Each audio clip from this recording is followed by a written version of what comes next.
नमस्कार, स्वागत है आपका न्यूज लॉन्चर पर। मैं हूं नीलू व्यास। आज शाम को मल्लिकार्जुन खड़गे जो कांग्रेस के अध्यक्ष हैं, उनके घर पर यानी कि 10 राजाजी मार्ग पर सारे इंडिया अलायंस के जो घटक दल हैं उनकी जो बैठक थी, इंडिया अलायंस के राजनीतिक दलों की, उनकी एक बैठक हुई। और जो बजट आज पेश किया गया उसमें जो नॉन बीजेपी स्टेट्स हैं यानी कि जो गैर बीजेपी शासित राज्य हैं, उनके साथ किस तरीके का भेदभाव किया गया है, उसको लेकर एक स्ट्रैटेजी मीटिंग की गई थी।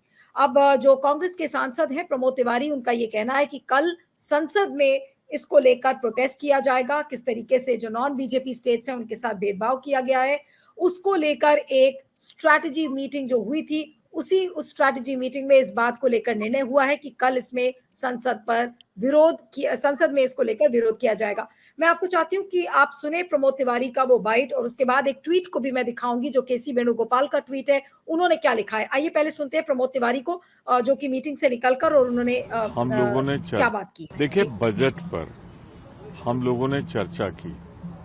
ये बजट 3/4 हिंदुस्तान के राज्यों में, खास तौर से उन राज्यों में विशेष रूप से जहां गैर भाजपाई सरकार है, पूरी तरह ब्लैकआउट किया गया है, पूरी तरह विकास के नाम पर शून्य कर दिया गया है। तो निसंदेह कल प्रोटेस्ट करेंगे हम सब, पार्लियामेंट के बाहर और पार्लियामेंट के अंदर भी अपनी आवाज उठाएं। शांतिपूर्वक ढंग से, लोकतांत्रिक ढंग से हम अपनी बात को रखेंगे। लेकिन ये अन्याय, ये जो एक संघीय ढांचा है भारत का, उस संघीय ढांचा के खिलाफ बजट है। ये मैं बहुत जिम्मेदारी से कह रहा हूं कि जो हमारा स्ट्रक्चर है, फेडरल स्ट्रक्चर है, संघीय ढांचा है, उसके खिलाफ है ये बजट। ये भारतीय जनता पार्टी का बजट नहीं है, ये भारत सरकार का बजट है।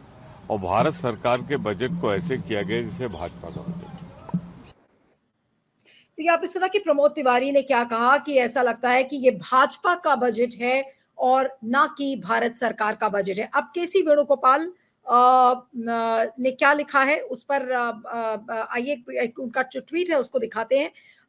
इस ट्वीट में उन्होंने लिखा है कि the union budget presented today was extremely discriminatory and dangerous, which completely goes against the principles of federalism and fairness that the union government must follow.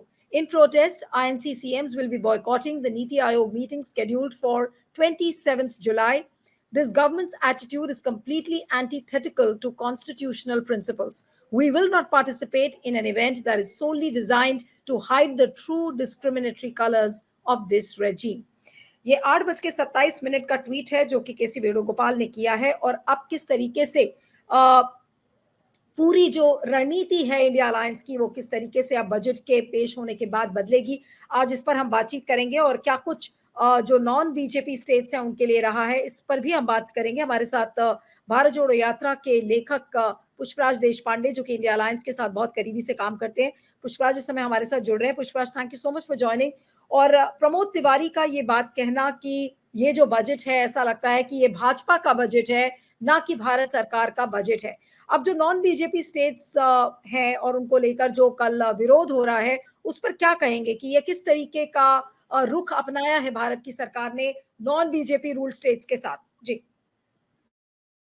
नीलू जी, आपको और हमारे दर्शकों को मेरा नमस्कार। देखिए, हालांकि कुछ एक्सपर्ट्स फॉर हायर ने बजट को मास्टर स्ट्रोक और पाथ ब्रेथिंग इमीडिएटली बनाना शुरू कर दिया है। ये इस बजट में अमृतकाल या विकसित भारत बनाने के लिए कोई व्यापक उपाय नहीं है, ये साफ तय है। और इसका सबसे बड़ा संकेत ये है कि जैसे ही, मतलब लिटरली 1 मिनट में, जैसे ही वित्त मंत्री का बजट भाषण खत्म हुआ, शेयर बाजार 1000 अंक गिर गया और एनएसई निफ्टी 300 अंक से गिर गया। हमें माननीय वित्त मंत्री जैसे और अधिक नेताओं की खास आवश्यकता है, जो सभी धर्मों, जातियों, पार्टियों और पूरे देश को आपसी निराशा की भावना में एक साथ ले आ सके। जितना उन्होंने आज योगदान देश की एकीकरण में किया है, इसके पहले शायद सिर्फ राहुल जी ने पहले किया होगा भारत जोड़ो यात्रा में, जब उन्होंने भारत जोड़ा था। खैर, क्योंकि भारत एक संघीय राष्ट्र है, केंद्र सरकार को राज्य सरकारों को विशेष रूप से सहायता करनी थी, लेकिन मोदी सरकार ने ये नहीं किया। 15वें वित्त आयोग ने निर्देश दिया था, ये एक कॉन्स्टिट्यूशनल मैंडेट है कि केंद्र सरकार को टोटल टैक्सेस में से, जो आज के समय 38.5 लाख करोड़ है, उसमें से 41% टैक्सेस डिवॉल्व करने थे राज्यों को। लेकिन केंद्र सरकार ने ये नहीं किया, बल्कि 31% से कम टैक्सेस डिवॉल्व कर रहे हैं। साथ ही साथ केंद्र ने सेंट्रल स्पॉन्सर्ड स्कीम में अपना जो हिस्सा है वो कम कर दिया है। जीएसटी का जो कॉम्पनसेशन था, उसका जो एक्सटेंशन था, वो नहीं दिया है। कहने का तात्पर्य ये है कि केंद्र राज्य सरकारों को उनके अलग-अलग कल्याणकारी योजनाओं को लागू करने से रोक रहे हैं। इससे हम आम जनता जो है, नागरिकों पर नकारात्मक प्रभाव पड़ता है। साथ ही साथ नीलू जी, मोदी जी के लिए विभिन्न राज्यों के लिए दो पैमाने हैं, दो डबल स्टैंडर्ड है। बिहार के कोसी जो फ्लड्स थे, उसके कारण उसका सामना करने के लिए उन्होंने बिहार को 11,500 करोड़ का पैकेज दिया है। ठीक है, बिल्कुल जायज बात है। लेकिन असम, जहां 14 लाख लोग 26 जिलों में त्रस्त है, वहां भी बुरी तरह से बाढ़ आए हैं, उधर उन्होंने कोई फ्लड रिलीफ पैकेज दिया नहीं है। इनफैक्ट अगर आप बजट स्पीच को, भाषण को, वित्त मंत्री का भाषण और बजट डॉक्यूमेंट देखते हैं नीलू जी, कई राज्यों के लिए कोई विशेष पैकेज या सहायता नहीं है। महाराष्ट्र, असम, हरियाणा, तमिलनाडु और अन्य ऐसे कई राज्य हैं। ये कोऑपरेटिव फेडरलिज्म पे सरासर हमला है। मैं और इसीलिए आज तमिलनाडु, कर्नाटका, हिमाचल प्रदेश और अन्य इंडिया गठबंधन के जितने भी राज्य हैं, वो नीति आयोग का जो जुलाई 27 का जो मीटिंग होगा, उसका बहिष्कार कर रहे हैं, उसका बॉयकॉट कर रहे हैं, क्योंकि ये असंवैधानिक है और भाजपा ने अपने राजधर्म का उल्लंघन किया है। इसमें कोई दो राय नहीं है। नहीं तो पुष्पराज, क्या बजट बनाते बनाते मोदी जी इतना फंस गए हैं कि अब वो संसद में बहुत बुरी तरह से फंस गए हैं? इस तरीके का एक गैर संवैधानिक बजट बनाकर क्या वो बजट, उन्होंने सोचा होगा कि ठीक है, मोदी 3.0 के कार्यकाल में हम एक अच्छा बजट लेकर आएंगे जिसको लेकर हम खूब अपनी पीठ थपथपाएंगे, लेकिन ये तो बहुत बुरा फंस गया ऐसा लग रहा है, क्योंकि जिस तरीके से इंडिया गठबंधन अब रणनीति बना रही है बीजेपी की सरकार को घेरने के लिए, तो क्या ये एक बहुत बुरा नहीं फंस गए मोदी जी बजट बनाते बनाते? देखिए नीरू जी, आपका शो कई सारे प्रगतिशील लोग देख रहे होंगे और इसमें से मैं जानता हूँ कि कई सारे ऐसे लोग भी देखते हैं जो भाजपा का समर्थन करते हैं। खास करके उन लोगों के लिए मैं ये कहना चाह रहा हूँ कि विपक्ष 40% जनता को प्रतिनिधित्व करती है। हमारी संवैधानिक और नैतिक जिम्मेदारी है कि लोगों के आर्थिक, सामाजिक, राजनीतिक और सांस्कृतिक मुद्दों को उठाए और सरकार से जवाबदेही मांगे। ये भाजपा पे हमला करने के लिए हम लोग नहीं कर रहे हैं। ये राजनीतिक तू मैं के लिए नहीं कर रहे हैं। ये आपके हित के बारे में बात कर रहे हैं, जनता के हित के बारे में, देश के हित के बारे में। क्योंकि जब हम इन मुद्दों पर सरकार का ध्यान केंद्रित करेंगे, तब सरकार उसका निराकरण करेगी, तब उसके ऊपर कुछ काम करेगी, कार्य करेगी। ये हम करने की कोशिश कर रहे हैं। लेकिन सरकार की आप फितरत देखिए, आप खुद देख लीजिए। अगर आपको लग रहा है कि राजनीतिक दल, जो विपक्ष के इंडिया दल के गठबंधन लोग हैं, आपको लग रहा है कि ये शायद बहुत पक्षपात कर रहे हैं, आप खुद देख लीजिए। पिछले 2 महीने में जब से सरकार जीती है, उन्होंने स्पीकर का इलेक्शन फोर्स किया, डिप्टी स्पीकर के इलेक्शन का उन्होंने क्या उसका वो किया है। फिर स्पीकर, डिप्टी चेयरमैन, जिस तरह से बर्ताव कर रहे हैं, जिस तरह से वो राहुल गांधी को हैकल कर रहे हैं, जिस तरह से वो सांसदों को हैकल कर रहे हैं, प्रश्न पूछने नहीं दे रहे हैं। बार-बार जब सांसद जनता के मुद्दे, आपके मुद्दों की बात कर रहे हैं, वो कह रहे हैं कि ये जो मुद्दा है, ये अनिवार्य है। एक उदाहरण मैं देता हूँ। पिछले 1-2 दिन पहले राहुल गांधी ने नीट के बारे में प्रश्न पूछा, नीट एग्जाम के बारे में एक प्रश्न पूछा संसद में। 11:10 को चीफ जस्टिस ऑफ इंडिया ने उन्होंने माना सुप्रीम कोर्ट में कि देखिए 2 राज्यों में 100% लीक हुआ है। लेकिन 10 मिनट बाद, सिर्फ 10 मिनट बाद, 11:10 पे आप जाके देख लीजिए संसद का रिकॉर्ड, एजुकेशन मिनिस्टर ने संसद में ये कहा कि कोई पेपर लीक हुआ ही नहीं है। तो आप समझिए, जब हम लोग आपके मुद्दों की बात कर रहे हैं और सरकार की फितरत ये है कि देखिए जो भी मुद्दा आए उससे भागिए, जवाबदेही से भागिए, तो हम सकारात्मक बात कैसे करते हैं? राष्ट्र हित में सकारात्मक बात कैसे कर सकते हैं? तो ये एक उनकी फितरत का प्रॉब्लम है, एक एटीट्यूड का प्रॉब्लम है। उन्हें लग रहा है कि वो तानाशाह है, उन्हें लग रहा है कि उन्हें लग ही नहीं रहा है कि ये एक लोकतंत्र में है, एक परिपक्व लोकतंत्र चला रहे हैं। तो ये एक बड़ा प्रॉब्लम है। और दूसरी बात मैं इसमें ये कहना चाह रहा हूँ, और ये एक बुनियादी प्रश्न है, जो आप सबको जरा इस पे ध्यान आकर्षित करना होगा। 2000 के बाद से भारत में सेंसस ही नहीं हुआ है। पिछले 130 वर्षों में ऐसा कभी नहीं हुआ है। भाजपा सरकार आज जो योजना नीति बना रही है वो 13 साल पुरानी पर बनी है। जाहिर सी बात है, आप भी कॉमन सेंस हो, आप भी मतलब प्रबुद्ध लोग हो, आपके जो दर्शक है, जाहिर सी बात है कि तब से भारत की जनसंख्या में वृद्धि तो हुई होगी ना। और ये स्पष्ट है कि बहुत से भारतीय इस सूची के बाहर है क्योंकि उसका डेटा ही उपलब्ध नहीं है। मैं सिर्फ 2 उदाहरण देना चाह रहा हूं, फिर मैं आपको अपने प्रश्न पूछना दूंगा नीलू जी। नेशनल सोशल असिस्टेंट प्रोग्राम, जिसमें कई पेंशन योजनाएं शामिल है, आज भी 2005 की गरीबी रेखा पर निर्भर है, समझिए 20 साल पुराने डेटा के ऊपर निर्भर है। इसी तरह खाद्य सुरक्षा योजना 2011 के आंकड़ों पर निर्भर है। इसके कारण 10 से 12 करोड़ भारतवासी से अधिक भारतवासी भूखे रह रहे हैं, उनको राशन नहीं मिल रहा है। देखिए, डेटा छिपाकर, जवाबदेही से भागकर, झूठ बोलकर भाजपा सिर्फ सच नहीं छुपा रही है, वो नागरिकों के कल्याण में भी बाधा डाल रही है और इसका डायरेक्ट नकारात्मक प्रभाव आप पे और हम पे पड़ता है। जी नीलू जी। जी। नहीं, लेकिन पुष्पराज, अब जिस तरीके की रणनीति अब इंडिया गठबंधन बनाने की कोशिश कर रहा है, तो क्या बजट के बाद बजट में जिस तरीके का भेदभाव भारत की सरकार ने नॉन बीजेपी रूल्ड स्टेट्स के साथ किया है, क्या ये एक बड़ा मुद्दा इस बजट सेशन में अब बन जाएगा? क्योंकि ये पूरा सेशन बजट सेशन है और पूरे बजट में अगर इस तरीके का भेदभाव देखा गया है, तो फिर अब इंडिया गठबंधन के जो पार्टीज हैं वो किस तरह से हावी होंगी मोदी सरकार के ऊपर? नीलू जी, हमारे राष्ट्रीय चिन्ह के ऊपर पता है क्या लिखा है? सत्यमेव जयते। हम लोग सत्य की लड़ाई लड़ रहे हैं, सच्चाई की लड़ाई लड़ रहे हैं। और हमारे संविधान का पहला लाइन क्या है? India that is a union of states. Bharat एक संघीय राष्ट्र है और संवैधानिक रूप से आज भी हम लोग संघीय राष्ट्र है। इन्होंने संविधान को बदला नहीं है, हालांकि इनकी पूरी फितरत है, कोशिश है कि संविधान को बदल के खारिज कर दे, लेकिन आज के समय हम तो संघीय राष्ट्र है।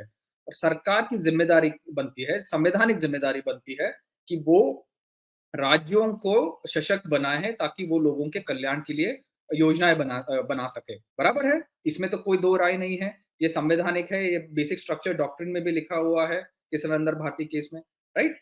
लेकिन अगर सरकार ये नहीं कर रही है, अगर सरकार बार बार ये कह रही है कि हम लोग यूनिटेरियन गवर्नमेंट करेंगे, और आपको इसकी एक चीज मैं आपको ध्यान में बता देता हूँ ताकि आपके दर्शक इससे इनको बड़ी दिलचस्पी होगी ये सुन के। भाजपा के कॉन्स्टिट्यूशन आप जाके देख लीजिए।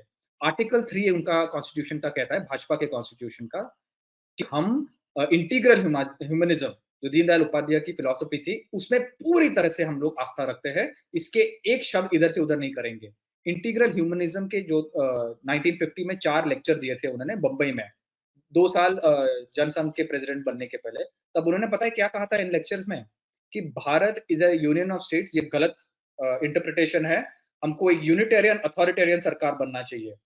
और हमने जो तानाशाह बनेगा उस राज्य का, उस राष्ट्र का, उन्होंने सारे कल्याणकारी योजना लागू करने हैं। तो ये उनकी फितरत है।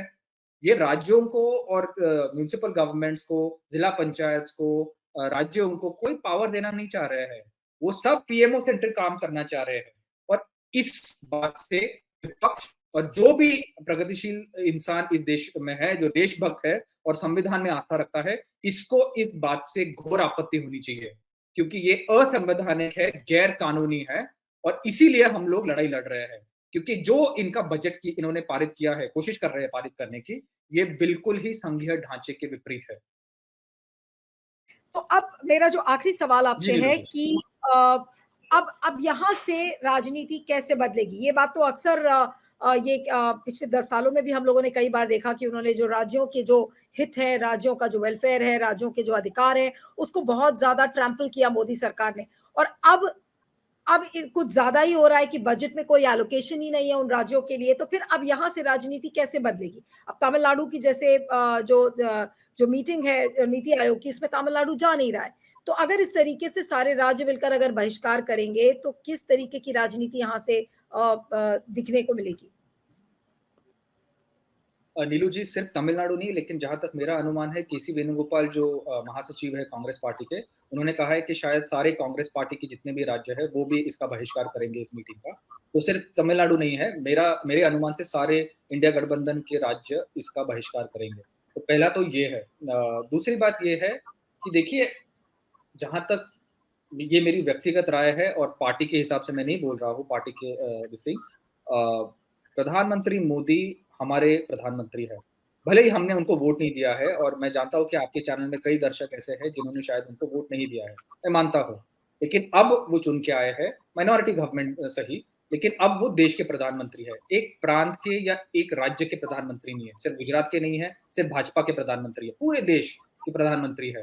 और इनका कर्तव्य बनता है वो सबके लिए बराबरी का हिस्सा दे, राज्य की धन में से, राज्य की नीतियों में से। लेकिन अगर वो नहीं करेंगे ये, और तो फिर हम विपक्ष तो इसके ऊपर प्रेशर लगाते रहेंगे सरकार के ऊपर, यही हमारा ये हमारी जिम्मेदारी है।